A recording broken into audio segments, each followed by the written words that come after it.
Hey friends, welcome to the channel. Today we will discuss recent trends in marketing. इस chapter में हम लोग पढ़ेंगे डायरेक्ट मार्केटिंग क्या होती है, ग्रीन मार्केटिंग क्या होती है, social, rural, online and services marketing क्या होती है, इनका हम डिटेल में पढ़ेंगे. So let's get started. सबसे पहले हम देखते हैं इंट्रोडक्शन. तो मार्केटिंग का हमारी लाइफ में एक मेजर रोल है in in kind of comfort and luxuries. मतलब अगर हमें किसी भी चीज़ का किसी भी प्रोडक्ट की नॉलेज लेनी है तो वो हमें मार्केटिंग के थ्रू ही मिलती है. हम हमारी लाइफ इमेजिन भी नहीं कर सकते without marketing. What will happen if there are no ads in our TV? We will not able to know about the new products in the market. हमें पता ही नहीं चल पाएगा कि क्या प्रोडक्ट आ रहे हैं और हम अपना स्टैंडर्ड ऑफ लिविंग इम्प्रूव ही नहीं कर पाएंगे. So first is direct marketing. Direct marketing में क्या होता है, एक ऐसी मार्केटिंग होती है जो इंटरनेट के थ्रू होती है और बहुत सारे एडवर्टाइजिंग मीडियाज़ के थ्रू होती है जो इंटरेक्ट करते हैं कस्टमर से डायरेक्टली. जनरली कॉलिंग करते हैं कस्टमर से to make a direct response लेना. इसके लिए होती है डायरेक्ट मार्केटिंग. तो इसके एग्जांपल्स हैं electronic marketing and teleshopping. इसके फीचर्स हैं ongoing relationships and affinity with customers, data based market segmentation, benefit oriented direct response advertising. Direct marketing की कुछ एडवांटेजेस होती हैं जैसे कि बिल्ड्स लॉयल्टी. जो डायरेक्ट मार्केटिंग कैंपेन है वो ब्रांड लॉयल्टी बनाता है by continual brand messaging on direct marketing channels पे. And second is it eliminates middle man हट जाते हैं in this kind of marketing. It is very effective. Next, personalised and targeted. Direct marketing जो है उसे हम पर्सनलाइज कर सकते हैं based on actual experience of working with customer के साथ काम करने के एक्सपीरियंस हम इसको पर्सनलाइज भी कर सकते हैं. Reduce competitor awareness. Competitor will have much lower level of awareness with direct marketing as it is direct to the customer. जो कॉम्पिटिटर्स होते हैं उनके पास कम लेवल ऑफ अवेयरनेस होता है डायरेक्ट मार्केटिंग से क्योंकि ये कस्टमर से डायरेक्ट करती है. Next is disadvantages of direct marketing. Disadvantages में फर्स्ट आती है इन्वायरमेंटल इम्पैक्ट. क्योंकि जैसे हैवी पेपर यूज़ होता है डायरेक्ट मेल में तो इसका एक बैड इम्पैक्ट पड़ता है इन्वायरमेंट पे. Second is intrusive. बहुत सारे लोगों को डायरेक्ट मार्केटिंग बहुत अनोइंग एंड इंट्रूसिव लगती है. Especially this is especially true of tele marketing and door to door sales. ये लोगों को बहुत ज़्यादा अनोइंग और इरिटेट कर देती है. Next is image impact. It is a common perception that image can be adversely affected by some direct marketing campaigns से image effect होती है वो भी adversely. Next is cost. Tactics like telemarketing and direct mail may have high financial and resource cost. इनकी cost बहुत ज़्यादा होती है. Next is limited reach. This is perceived disadvantage of direct marketing to many. The limited reach is due to the fact that mass broadcast techniques, example TV, radio, internet advertising, etc., are not used. Next is green marketing. Green marketing involves developing products and packages that are less harmful to the environment. Green marketing include many areas consumer to pollution ranging from conservation to control pollution. Means green marketing involve हम green marketing में हम वो वाले product और packages बनाते हैं जो less harmful होते हैं एनवायरनमेंट के लिए. फीचर्स क्या होते हैं ग्रीन मार्केटिंग के? Recyclable packaging of the product. जो भी प्रोडक्ट होता है उसकी रिसाइकलेबल पैकेजिंग होती है so that it don't effect our environment. Second is sustainable manufacturing और design. Third is implementation of marketing strategies की भी इम्प्लीमेंटेशन की जाती है. Fourth is security of the ecological environment की भी सिक्योरिटी होती है.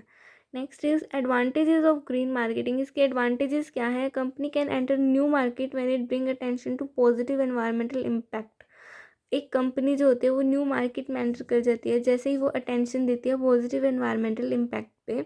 It ensures sustain long term growth along with profitability. इस काइंड ऑफ मार्केटिंग में क्या होता है प्रॉफिटेबिलिटी के साथ साथ लॉन्ग टर्म ग्रोथ भी होती है. Green marketing brings a competitive advantage देती है एक कंपनी को. It saves money in the long run although initial cost is more. मतलब स्टार्टिंग में हो सकता है इस मार्केटिंग की जो कॉस्ट है वो ज़्यादा हो लेकिन in the long run it saves money. Next is raise awareness on important environmental और सोशल इश्यूज़। जो भी सोशल इश्यूज़ होते हैं उन पे अवेयरनेस भी बढ़ाती है। Next is disadvantages of green marketing. इसकी कुछ डिसएडवांटेजेस भी होती हैं, वो क्या होती हैं? Green products require renewable and recyclable material which is costly. मतलब जो भी ग्रीन प्रोडक्ट्स होते हैं उनके लिए हमें रिन्यूएबल और रिसाइक्लेबल मटेरियल चाहिए होता है, जो कि बहुत कॉस्टली हो जाता है। It is hard and costly to get green certificates. ये लेना भी बहुत हार्ड और कॉस्टली हो जाता है। Majority of the people are not aware of green products and their uses. बहुत सारे लोगों को पता ही नहीं होता कि ग्रीन प्रोडक्ट्स होते क्या हैं, उनके यूजेस क्या होते हैं। Companies may intentionally or unintentionally make false claims regarding the environmental friendliness of their products. जो कंपनी होती है वो कई बार फॉल्स क्लेम कर देती है कि हमारा प्रोडक्ट जो है वो इन्वायरमेंटल फ्रेंडली है, जबकि ऐसा नहीं होता। Sometimes customer do not accept natural products because it is costly as compare to normal products. Customer की भी गलती है कि वो जो केमिकल बेस्ड प्रोडक्ट्स हैं उन्हें ज़्यादा प्रेफर करते हैं as compare to the natural products, because green products are costly than normal products. Next is social marketing. ये कौन सी मार्केटिंग होती है? It refers to the design, implementation and control of programs seeking to increase the acceptability of a social idea, cause or practice among a target group। ये वो marketing होती है जिसमें डिज़ाइन, इम्प्लीमेंटेशन या कंट्रोल जो होता है प्रोग्राम का वो इसलिए किया जाता है ताकि सोशल आइडिया की एक्सेप्टेबिलिटी बढ़े और उसका जो सोशल कोज है वो पता लगे। This concept is more concern with the need of the society as a whole. ये जो आइडिया है, ये जो कंसेप्ट है, ये कंसर्न है with the need of society की नीड से ज़्यादा कंसर्न है एज़ कम्पेयर टू इंडिविजुअल की डिज़ायर से। Publicity campaign for save water, save energy, family planning, prohibition of smoking and taking alcohol at public places, ये best examples होते हैं social marketing के। तो अब हम देखते हैं कि सोशल मार्केटिंग की एडवांटेजेस क्या होती हैं। फर्स्ट एडवांटेज होती है that it promotes consumption of socially desirable products. जो भी सोशली डिज़ायरेबल प्रोडक्ट्स होते हैं उनकी कंजम्पशन को प्रमोट करती है। Promote health consciousness in people and help them adopt healthier lifestyle. लोगों के अंदर हेल्थ कॉन्शियसनेस जगाना और उन्हें हेल्प करना कि वो अडॉप्ट करें हेल्दी लाइफस्टाइल उसमें। It helps in green marketing initiatives जो होते हैं उसमें हेल्प करती है। It helps to eradicate social evil जो सोसाइटी पे इफ़ेक्ट करते हैं और क्वालिटी ऑफ लाइफ पे इफ़ेक्ट करते हैं, उन्हें दूर करती है। Social marketing is one of the cheapest way of marketing. जो सबसे सस्ता वे है मार्केटिंग का वो सोशल मार्केटिंग है। Next is rural marketing. Rural marketing में क्या होता है? बहुत लंबे समय तक ऐसा सोचा जाता था कि जो मार्केटिंग है इंडिया में वो मेनली अर्बन मार्केटिंग है, शहरों के लिए है, लेकिन अब रूरल मार्केटिंग जो है वो वाइडली रिसर्च की जा रही है और प्रैक्टिस की जा रही है। मींस रूरल एरिया जो है इंडिया में उनमें भी बहुत अच्छी तरह से मार्केटिंग हो रही है। अब जो इंडिया है वो विलेजेस की ही लैंड है। There are 6,38,365 villages spreaded all over the country and about 70% of country population जो है वो विलेजेस में ही रहती है। The balance population is spread over 4200 cities and towns in the country. तो इस वजह से ज़रूरी हो गया कि हम रूरल मार्केटिंग भी करें। एडवांटेजेस क्या होती है रूरल मार्केटिंग की? सबसे पहले increasing consumption in rural marketing so ample scope for different products and services में जो रूरल मार्केटिंग है उसकी वजह से जो कंजम्पशन होता है प्रोडक्ट और सर्विसेज का वो बहुत ज़्यादा बढ़ गया है। Rural marketing leads to setup agro based processing industries भी लग गई है रूरल मार्केटिंग के through. Untapped and under utilise resources होते हैं रूरल एरियाज़ के, उन्हें भी ऑप्टिमम लेवल पे यूटिलाइज़ किया जा रहा है सो दैट ओवरऑल जो ग्रोथ है उसे एक्सेलरेट किया जाए यानी बढ़ाया जाए। Next is disadvantages of rural marketing. इसकी कुछ डिसएडवांटेजेस भी होते हैं, वो क्या होती हैं? Higher transportation cost. जो ट्रांसपोर्टेशन कॉस्ट होती है वो बहुत ज़्यादा होती है। लिमिटेड डिस्पोजेबल इनकम, लोगों के पास इतनी इनकम नहीं होती, अवेयरनेस नहीं होती इतनी। चीपर एंड लोकल ऑल्टरनेटिव्स होते हैं। Capturing their likes and dislikes, उन्हें कैप्चर करना it is very difficult task. So these are the disadvantages of rural marketing. So next is online marketing. जो आज के टाइम में सबसे रीसेंट चैनल है और सबसे फेमस चैनल है वो यही है ऑनलाइन मार्केटिंग का। And online marketing is one where the user can reach various online information services with the help of internet facilities. Internet के माध्यम से लोग जो हैं वो किसी भी ऑनलाइन इन्फॉर्मेशन तक पहुंच सकते हैं. तो मेनली यहाँ पे दो ऑनलाइन चैनल्स होते हैं, commercial online channel and second is internet. सबसे पहले देखते हैं कमर्शियल ऑनलाइन चैनल क्या होते हैं. Most of the companies have set up their information and marketing services that can be accessed by those who have signed up for the service and pay a monthly fee. मतलब बहुत सारी companies ने अपना खुद का एक setup बना रखा है इंफॉर्मेशन और मार्केटिंग सर्विसेज का, जो एक पर्सन तभी एक्सेस कर सकता है अगर उसने उसमें साइन अप किया हुआ है और उसकी पेमेंट की हुई है. तो इसके कुछ एग्जांपल्स हैं www.scribe.com, www.naukri.com etc. So these online channel provide to the subscriber the following services देते हैं, like information on news, education, travel, sports, library and references, entertainment such as fun and games etcetera. Next is internet. Internet जो है global web है, more than 50,000 computer networks that has made instantaneous and decentralised global communication possible.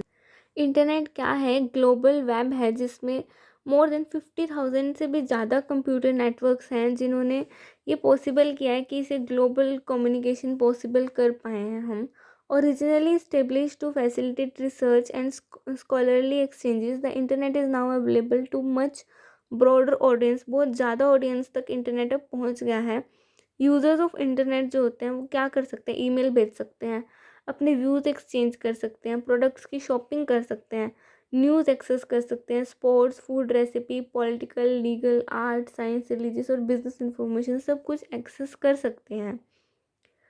The internet services itself वो बिल्कुल free होती है internet की service, और million of people जो हैं वर्ल्ड के अराउंड वो यूज़ कर रहे हैं इंटरनेट सर्विसेज आज के दिन. तो जो इम्पोर्टेंट सर्विसेज हैं वो ये हैं www.google.com, rediffmail.com, gmail.com, yahoo.com, hotmail.com etc. तो ऑनलाइन मार्केटिंग का सिग्निफिकेंस क्या है मार्केटर्स के लिए? सबसे पहले हम देखते हैं मार्केटर्स को क्या बेनिफिट होता है ऑनलाइन मार्केटिंग से. तो क्विक एडजस्टमेंट, जो मार्केटर्स हैं वो क्विकली ऐड कर सकते हैं प्रोडक्ट्स की to their offering and change prices and description, वो मतलब ऑनलाइन ऐड कर सकते हैं. Quick execution, the best part of online marketing is that the orders and exchange prices uh, and the orders stand ready for execution. Orders stand ready for execution as and when these received online, that is placed by the customer on the net. मतलब अगर हम internet पे कुछ भी order करते हैं तो हमें क्विकली मिल जाता है, उसका क्विक एग्जीक्यूशन होता है. Next is lower cost. Online marketing में क्या होता है, एक मार्केटर जो होता है वो एक डिजिटल कैटलॉग बना देता है for much less than the cost of printing and mailing paper catalogue से, जिसकी कॉस्ट जो होती है वो बहुत ही कम होती है. तो ऑनलाइन मार्केटिंग में marketer is not suppose to hold large stock, वो अपने पास ज़्यादा स्टॉक नहीं रखता. So is able to avoid the cost of rent, insurance, interest, इन सब की जो कॉस्ट होती है वो अवॉइड कर लेता है, जिसकी वजह से ओवरऑल कॉस्ट जो है वो कम आ जाती है. Next is paperless mode. Since major part of work is done net पे होता है ज़्यादातर काम, तो एक पेपरलेस मोड है काम करने का. Relationship building. Online marketers can talk with customer and learn much from them. तो एक रिलेशनशिप बन जाता है ऑनलाइन ही. Audience sizing. Marketers can learn how many people visit their online site and how many stop at particular places on the site. तो ये जो information है वो उनके ऑफर और एडवर्टाइजमेंट को इम्प्रूव करने में बहुत हेल्प करती है. Next is significance for the customers. Online marketing जो होती है इसका क्या सिग्निफिकेंस है कस्टमर के लिए? तो फर्स्ट पॉइंट है comparative information.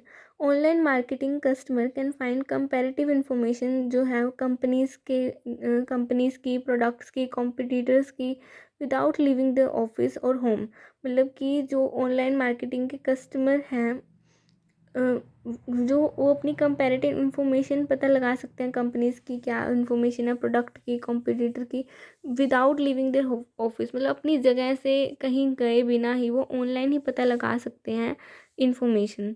Lesser time. In online marketing it takes hardly any time for the order message to reach the destination and get a response from the seller. Means जो online marketing में क्या है, time बहुत ही कम लगता है अगर हमें किसी भी ऑर्डर का मैसेज देना है तो वो अपनी डेस्टिनेशन तक बहुत ही कम टाइम में पहुंच जाएगा और हमें सेलर से बहुत ही जल्दी रिस्पॉन्स भी आ जाएगा। Convenience shopping. Customer can order products 24 hours a day wherever they are. They don't have to drive from one store to the another to find out the desired product is out of stock. Means हम online shopping करते हैं customer, तो हमें जो availability है वो 24 hours a day, हम 24 घंटे में से कभी भी हम शॉपिंग कर सकते हैं, नो मैटर हम कहाँ पे भी हैं। हमें ड्राइव करके एक स्टोर से दूसरे स्टोर तक नहीं जाना पड़ता जस्ट टू चेक कि हमारा जो प्रोडक्ट है वो आउट ऑफ स्टॉक तो नहीं है। Next is best choice. Online marketing में there is wide choice for the customer to choose the best. मतलब अगर हम ऑनलाइन परचेज करते हैं या ऑनलाइन शॉपिंग करते हैं तो हमारे पास बहुत ज़्यादा चॉइस हो जाती है, फिर हम अपना बेस्ट चूज़ कर सकते हैं जो भी as per our likings. In traditional shopping a customer may not able to across every available product. जब हम ट्रेडिशनल शॉपिंग करते थे मतलब स्टोर्स में जाके, तो हम एक्सेस नहीं कर पाते थे सारे जो भी प्रोडक्ट्स हैं उनको। लेकिन ऑनलाइन मार्केटिंग में हमें अपॉर्चुनिटी मिलती है कि हम बेस्ट शॉपिंग करें इंटरनेट के थ्रू, जो हमें एक्सपोज करते हैं एक वाइड रेंज ऑफ प्रोडक्ट्स की अलॉन्ग विद अलग अलग size, style, packaging, price, colour सब कुछ मिल जाता है। Next is product demonstration. Online marketing is an effective way to build customers comfort level high. इसमें हम कस्टमर का कंफर्ट लेवल हाई हो जाता है so that they he may be more incline to buy your products, जिससे वो आपके products ज़्यादा लेते हैं। In online marketing displays and demonstrate can be made more effective with the help of live environment and audio video support. मतलब audio video से या audio से या आपको लाइव डेमो दिखा के बहुत ही अच्छे से आपको कन्विंस कर सकते हैं to purchase that product. So next is service marketing. जो मार्केट ऑफरिंग कर रही है उसमें इंक्लूड होता है प्रोडक्ट भी और सर्विस भी। Service has different characteristics as compare to the products. Products के कंपेयर में जो सर्विस है उनके अलग कैरेक्टरिस्टिक्स होते हैं, इसलिए मार्केटिंग जो है सर्विसेज की वो भी डिफरेंट होनी चाहिए। तो सर्विस मार्केटिंग क्या होती है, जैसे मार्केटिंग ऑफ सर्विस की ही मार्केटिंग करना विच आर इनटेंजिबल, जो मतलब इनटेंजिबल है जिन्हें हम टच नहीं कर सकते, एंड डिफरेंट होती है वो टेंजिबल प्रोडक्ट्स से। Tangible products are those products which can be touched, seen, तो वो नहीं होती, इनटेंजिबल होती है। Services has characteristic different from a product such as intangibility, inseparability, comparability, evaluation and simultaneously production and consumption। जो services होती हैं उनके क्या करेक्टरिस्टिक होते हैं वो प्रोडक्ट से डिफरेंट होते हैं in terms of intangibility, inseparability, comparability etcetera. These all make services altogether different offering to be marketed to the end user and final consumer। ये सब जो हैं सर्विसेज को टुगेदर करते हैं और different offering to be market, उसे different तरीके से मार्केट किया जाता है to the final consumer. Service marketing is relatively a new concept. Marketing domain में जो सर्विस मार्केटिंग है एक न्यू कंसेप्ट आया है। This has received attention of organisation towards the end of 20th century. इसने अपनी अटेंशन गेन कर ली है ऑर्गेनाइजेशन से। Next is advantages of service marketing. तो इसकी क्या एडवांटेजेस होती हैं ये देख लेते हैं एक बार। सो सर्विस इज़ अ की differentiator in this environment of cutting edge competition. Services has become a की डिफरेंशिएटर अमंग डिफरेंट ऑर्गेनाइजेशन। आज के टाइम में जहाँ पे इतना ज़्यादा कंपटीशन है वहाँ पे सर्विस जो है की डिफरेंशिएटर है, ये आपको बाकी कंपनी से थोड़ा सा डिफरेंट बनाती है, बाकी मार्केटिंग स्ट्रेटेजी से थोड़ा सा डिफरेंट बनाती है। Next is relationship. सर्विसेज जो है वो इंटेंजिबल होते हैं, जो बाइंग डिसीजन होता है कस्टमर का वो डिपेंड करता है ट्रस्ट क्या है उनका सेलर के ऊपर। इसलिए मार्केटर के लिए बहुत ज़रूरी हो जाता है कि वो कस्टमर की सुने, उनकी नीड्स को सुने और उनको कंप्लीट करे, उन्हें फुलफिल करे in the most effective manner में, सो दैट एक अच्छा रिलेशनशिप बिल्ड हो between customer and the seller. Next is customer retention. मतलब एक बार कस्टमर आपके पास आ गया then it is very important कि वो कस्टमर आपके पास ही आए, हमेशा वो रिटेन रहे। तो retaining the customer in this highly competitive scenario has become very challenging. आज के टाइम में जहाँ इतना ज़्यादा कॉम्पिटिशन है उस टाइम में अगर हमें कस्टमर को रिटेन करना है तो बहुत ही ज़्यादा चैलेंजिंग और डिफ़िकल्ट हो जाता है। इसलिए service marketing give organisation edge over other organization to satisfy the customer need and retain them for long। Means service marketing जो है वो बाकी ऑर्गेनाइजेशन के कंपैरेटिवली एक एज देती है ताकि हम कस्टमर की नीड को सेटिस्फाई कर पाएँ और उन्हें ज़्यादा टाइम के लिए अपने पास रख पाएँ, रिटेन कर पाएँ। Services characteristic that they are usually generated and consumed at the same time involve customer in the service delivery process. Thus, service marketing offer greater scope by involving consumer both at the time of conceptualization and feedback. हमें conceptualisation या feedback के लिए भी service marketing जो है वो एक great scope देती है जिसमें कस्टमर इन्वॉल्व होते हैं सो दैट हमें फीडबैक मिले, जिससे हमें कस्टमर की सेटिस्फेक्शन का पता चले, जिससे हायर कस्टमर रिटेंशन हो. Next is knowledge. Service industry is involve in knowledge. जो भी हमारी सर्विस इंडस्ट्री है मार्केटिंग की वो इन्वॉल्व है नॉलेज में. Hence they always ensure their representative are well equipped and knowledgeable in their profession. तो वो हमेशा ये इंश्योर ज़रूर करते हैं कि जो भी उनके रिप्रेजेंटेटिव हैं, जो भी सेल्स पर्सन है या मार्केटिंग मैनेजर्स हैं, वो वेल इक्विप्ड हों और नॉलेजेबल हों अपने अपने प्रोफेशन में. Next is exceed customer expectation. Service oriented companies जो होती हैं वो फोकस करती हैं एक्सीडिंग कस्टमर की एक्सपेक्टेशंस में. मतलब कि उनका फोकस होता है कि कस्टमर की एक्सपेक्टेशंस बढ़ाएं बाय प्रोवाइडिंग क्वालिटी सर्विस दे के हम कस्टमर की एक्सपेक्टेशंस को बढ़ाएं. Next is reward customers. Service companies can add exceptional values to customer. जो सर्विस कंपनी होती है वो एक्सेप्शनल वैल्यू देती है कस्टमर को. So chances are high that repeat customer come back for discount और फ्यूचर बेनिफिट. ताकि कस्टमर जो है वो दोबारा आए फॉर डिस्काउंट के लिए या फ्यूचर बेनिफिट्स के लिए. लेकिन इसमें कुछ प्रॉब्लम्स भी होती हैं सर्विस मार्केटिंग में. वो क्या होती हैं, लेट्स सी. इंटेंजिबिलिटी. जो सर्विस है वो इंटेंजिबल है. These are experiences which can not be seen, touched और स्टोर्ड. तो ये जो एक्सपीरियंस है हम इन्हें देख नहीं सकते, टच नहीं कर सकते या सेव नहीं कर सकते. इसलिए कुछ टाइम के लिए डिफ़िकल्ट हो जाता है to make the customer understand benefits of services and its usefulness. कई बार ये डिफ़िकल्ट हो जाता है कस्टमर को ये समझाना कि क्या बेनिफिट है सर्विसेज की और उनकी क्या यूज़फुलनेस है. Next is comparing qualities. अब जो कस्टमर है वो एक ह्यूमन बीइंग है. हर कस्टमर का एक्सपीरियंस अलग होता है. It provides the commitment given but not necessarily making customer always happy. मतलब हम हर कस्टमर को अपनी सर्विस के थ्रू हमेशा खुश नहीं कर सकते. So this is also a problem in service marketing. Next is return factor. Services can not be return back as it is possible in case of products. मान लो हमने किसी को प्रोडक्ट दिया, उन्हें वो पसंद नहीं आया तो वो हमें वापस करके चले गए and we have return their money. But this can not be possible in the case of service marketing में, क्योंकि हमने जो सर्विस दिया है वो इंटेंजिबल है, हम उसे रिटर्न नहीं ले सकते. Therefore, the customer thinks seriously before they opt for the service and change in its provider. इसलिए कस्टमर काफ़ी सोचते हैं before taking any service. So that's all for today. If you like my video, please like, share and subscribe to my channel. Thanks for watching.